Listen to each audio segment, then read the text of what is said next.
Live from the JLE in London, you're listening to History for the Curious, the podcast. 20 minutes with Rabbi Aubrey Hirsch, hosted by myself, Menat Reisner. Join us as we cross continents, sail through the centuries, tracing lives, uncovering events, and following epic journeys to reveal the untold stories and the mysteries that have impacted our history and shaped us into who we are today.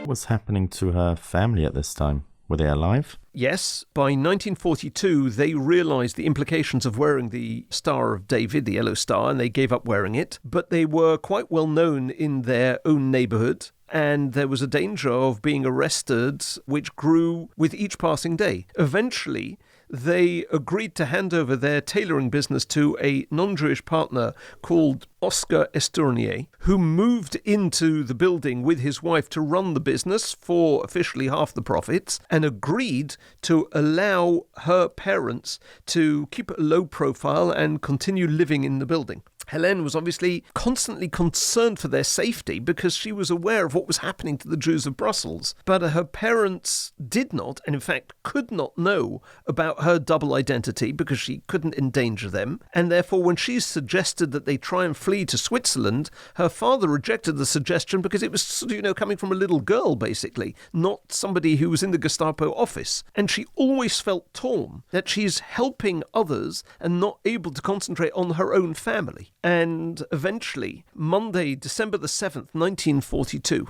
a date that she would never forget, because in the morning, Franz had driven her to his apartment, where she was given an attaché case, inside of which were 4 revolvers and 2 boxes of ammunition that had been stolen from the Germans and were now destined for the use of the resistance. She was to store them, and she went home and put them in the bottom of her cupboard in her flat and returned to work. On her way back home at about 4 o'clock in the afternoon, a friend met her in the street and stopped her. A friend was crying and told her the Gestapo had been there and arrested her parents. Helene strongly suspected Estournier of having had a part in her parents' arrest. And then she suddenly remembered the ammunition that she had left there in the morning. This was now an apartment that was going to be searched.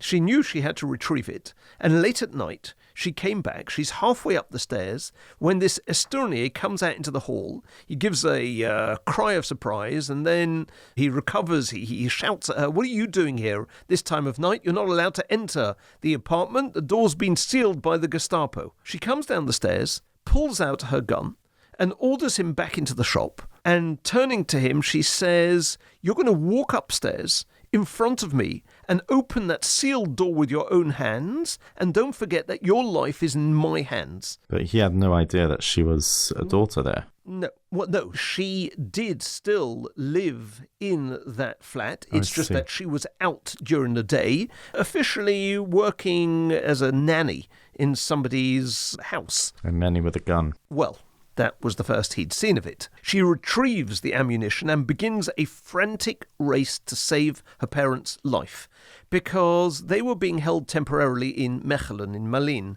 a transit camp. And she convinced somebody in the Gestapo office that this man would make a good informer, and was eventually given permission to bring him back from the camp. But the catch was that she was told by this Nazi, "You're obviously not going to need both of them. He can do the job well enough on his own." And Helene, knowing that her father would never abandon her mother in a Nazi camp, had to abandon the idea and her parents. She was powerless, unable to save them.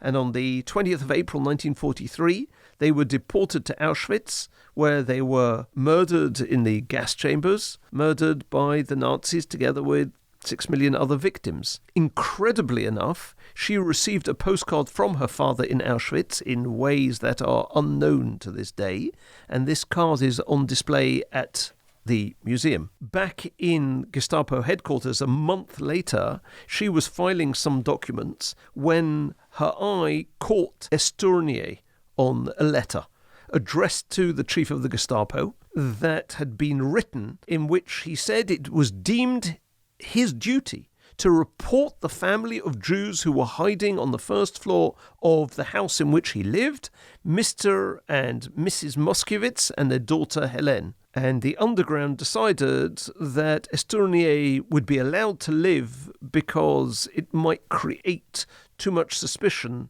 otherwise, but at a heavy price. At irregular intervals, Franz, Jean, and Helene took turns phoning him in the middle of the night to remind him that his day of reckoning was near, ensuring that he lived in a constant state of fear until he died of a heart attack just after liberation. Wow. How did she manage to carry this off? She was a very quick thinker in tight situations.